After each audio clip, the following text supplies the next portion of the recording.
Slum 1200 GGI Mob, and I'm back. Slum 1200 GGI Mob, and I'm back. Slum 1200 GGI Mob, and I'm back. Back.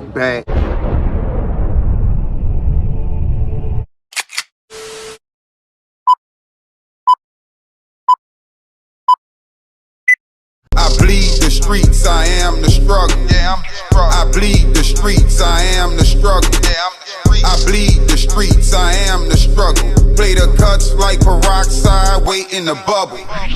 Still trapping with this rapping, yeah, I'm going in. Trying to murder everything, even the pad and pen. No witnesses, no survivors. Red Cross, Glock fire, hot lava, head lost. Good morning. Federal prosecutors announced an 11-count indictment Thursday against 15 alleged gang members who've been accused of a slew of crimes connected to a drug-dealing operation in East Baltimore.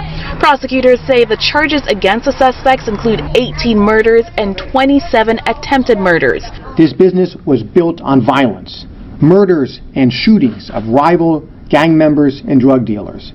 The gang is known as Triple C. Investigators say it was founded as an alternative to the Black Guerrilla Family Gang. And according to the indictment, members routinely use social media websites to enhance the gang's status and identify and locate victims.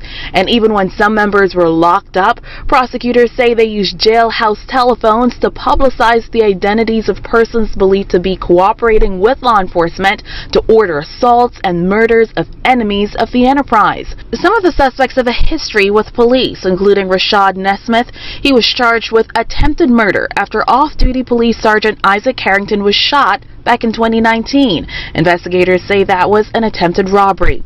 Triple C was as organized and savvy as they are violent and relentless. The U.S. Attorney said the gang operated for at least 5 years in East Baltimore neighborhoods like Darley Park. People who live here think when some alleged gang members are arrested, others are just waiting to take over. I'm afraid to walk around that corner when it gets dark. Everything I get before I come to the house. Triple C was as organized and savvy as they are violent and relentless. 15 members and associates of the cruddy, conniving Crutballs, otherwise known as the Triple C gang, are accused of 18 murders and 27 attempted murders in Baltimore. The feds are also linking them to numerous non-fatal shootings and carjackings. The Triple C gang made money by selling drugs and committing robberies, and they used violence to support their business and intimidate witnesses. According to the federal indictment, Triple C was founded by Gary Creek as an alternative to the notorious Black Guerrilla Family Gang. The indictment alleges Creek was responsible for contract murders and ordered other gang members to satisfy the killing contracts against rivals to enhance their status in the gang. They imposed a tax on drug traffickers who wanted to operate in their territory. Federal agents seized 15 firearms from members in the course of their investigation. This gang held on to firearms. They shared the firearms. It was almost a requirement of this gang to possess and use firearms. According to the indictment, members promoted the gang by giving away T-shirts and hats. They also supported rap artists who included the gang's name in their lyrics. Say I ain't no Crip and no blood, I'm Triple C's, baby. The gang also spent time on branding, promoting Triple C through clothing, jewelry, and rap songs. And they used social media to locate rivals and victims. Police are searching for this man. His name, Gary Creek. According to the state's attorney's office, Creek's lawyers arranged for him to turn himself in on Thursday as a part of the investigators' indictment of his gang members. But he never did.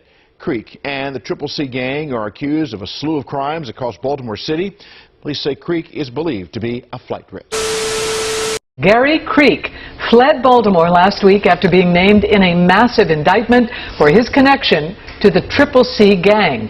And then this afternoon, U.S. Marshals were attempting to serve an arrest warrant when they say Creek started firing at the officers and barricaded himself inside an apartment outside of Atlanta. Police say he had hostages at the time. And those people were not hurt, but it did prompt a massive emergency response, as you can see right here, and nearby apartments were evacuated. And here's how one witness described what she saw and heard. Very stressful. I was scared. So I was checking the news, trying to figure out what was going on. I called the police department. They told me to just stay inside, and there's an active situation. So I just stayed inside and checked the news, and then I came back outside and I heard more gunshots. So that was scary. After a 3-hour standoff, police say they found Creek with a self-inflicted gunshot wound. In that indictment announced last week, officials say the Triple C gang, which Creek was allegedly the leader of, terrorized Baltimore for years and was behind more than a dozen murders. We will not tolerate violence in our neighborhoods. We will not be held captive by violent criminals. We will protect our city. U.S. Attorney Eric Barron outside the federal courthouse after a judge sentenced 21-year-old Rashad Nesmith to 40 years in prison. Nesmith pleaded guilty back in June to committing carjackings and armed robberies.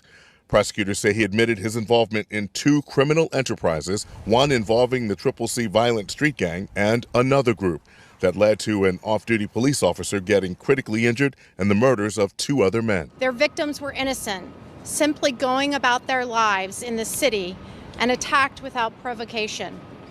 Nesmith and his co-conspirators saw them not as people, but as targets of opportunity to further a callous criminal lifestyle. Nesmith admitted to participating in several shootings. Man, it's your boy Celebrity Cuts by Dad, man. Devin Chavis was shot multiple times in July 2019. Investigators say he was the victim of an armed robbery. The Baltimore barber had a growing business with hundreds of clients.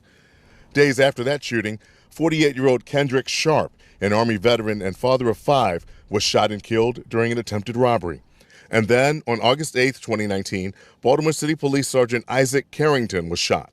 Police say he was on his porch talking to a neighbor when a man wearing a mask got out of a car and announced a robbery. Carrington ran. The gunman chased and shot him multiple times. The police sergeant is in rehab recovering. Police say without help from their federal and state partners, we would probably still be chasing down leads and trying to apprehend the criminals. The young age of Nesmith is not lost on the U.S. attorney. It's a shame that we have somebody so young committing so many cruel acts of violence throughout this city. Nesmith's attorney said his client has accepted responsibility for his actions, telling the judge Nesmith plans to better himself with educational opportunities in prison, saying there is no excuse for the conduct here. I am hopeful the loss of life and the pain and anguish caused will not be in vain. Put a loaf of bread on your head like I was baby now. Niggas say they pull up and spray, wasn't no saving now. Shit, I'm out here trapping, no capping, trying to feed my baby now. Yeah, I keep the 50, you dig your grave, I'ma lay you in. I ain't with the back and forth beefing all on the internet. I'ma catch you lacking in traffic, nigga, and leave you there. Shit, I know some niggas will cut you, split you from ear to ear. Cut to the gristle, my nigga, rest in peace, Soldier Slim.